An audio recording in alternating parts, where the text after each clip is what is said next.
Nick Loris is joining me now. He is the Deputy Director of the Thomas A. Rowe Institute for Economic Policy Studies and a Herbert and Joyce Morgan Fellow in Energy and Environmental Policy at the Heritage Foundation. Nick, thanks so much for joining me today. Absolutely. Thanks for having me. President Joe Biden had a busy first day in office. He signed executive orders rejoining the Paris Climate Agreement and canceled the permit for the Keystone XL pipeline. First and foremost, what do you think of the decision to rejoin the climate agreement? Yeah, the Paris Climate Accord was kind of doomed from the start, despite being hailed as this kind of kumbaya moment between the developed and the developing countries to combat climate change.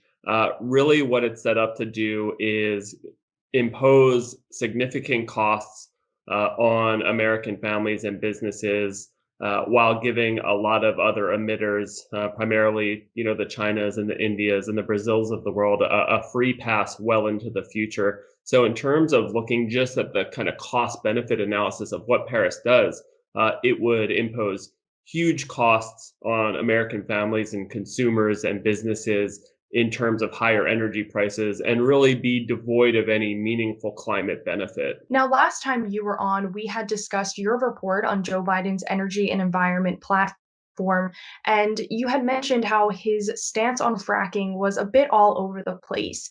Does rejoining the Paris Climate Agreement have any impact on fracking in the United States? And if so, how?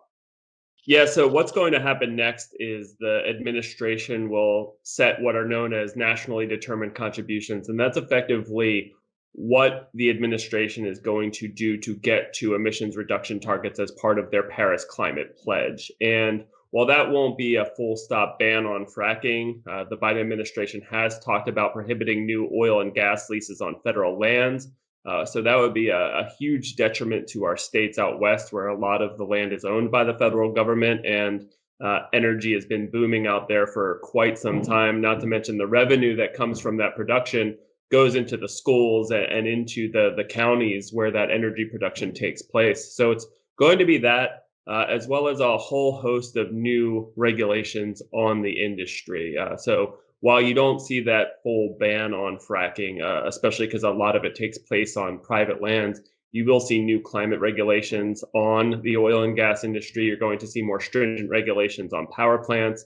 He talked about ratcheting up fuel economy mandates for vehicles and subsidizing electric vehicles. So not only is this going to hurt as an energy consumer, it's also going to hurt as a taxpayer because he's pledged to use a lot of taxpayer resources to pay for some of these things.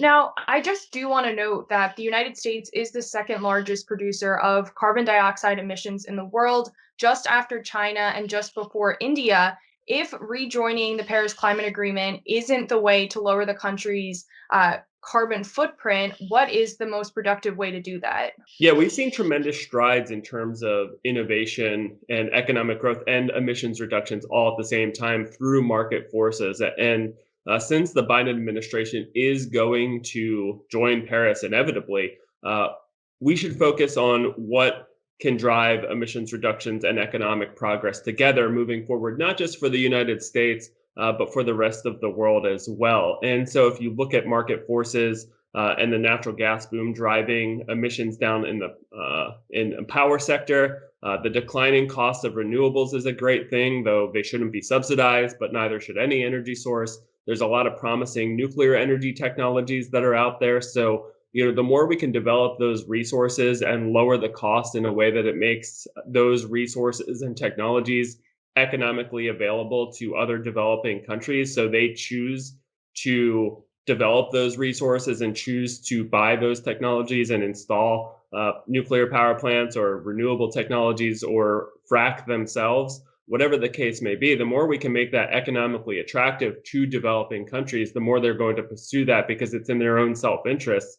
And that's when you get the big economic boon while also getting the emissions reductions that you've seen in the United States over the past several years. Something that President Biden also did, and I mentioned this earlier, was that he canceled the Keystone XL pipeline permit on his first day in office. What is this pipeline, and what were the reasons that he had for canceling it? Yeah, this has been a frustrating process for both Canadians and for Americans. It's a pipeline that was first asked to be permitted in 2008. So, to give some sense, I mean, that's when the first Iron Man movie was out. So, we're talking about a long, long time ago when this pipeline permit application first came into being. It's a pipeline that would deliver up to 830,000 barrels of oil per day from Alberta, Canada, down to the Gulf Coast refineries. And the biggest reason that the Obama administration had denied the presidential permit and the Biden administration is revoking that permit is over the issue of climate change. We need to think about the unintended consequences of denying this permit. That's not necessarily going to strand this oil and keep it in the ground as proponents may want. It just means more oil is going to be delivered by rail and by truck, which has a higher likelihood of emissions increases, of spills. And so, if we look at pipelines, they are an incredibly efficient way of transporting oil. And to deny this pipeline permit is really nonsensical from an economic and an environmental standpoint. In terms of the economic impact, does this have a substantial impact on jobs, both here and in Canada? Yeah, you're talking about thousands of construction jobs, which may not sound like a lot, but at a time when economic growth is really, at a premium and much needed, that every little bit helps. Which is why the unions were strongly behind this pipeline.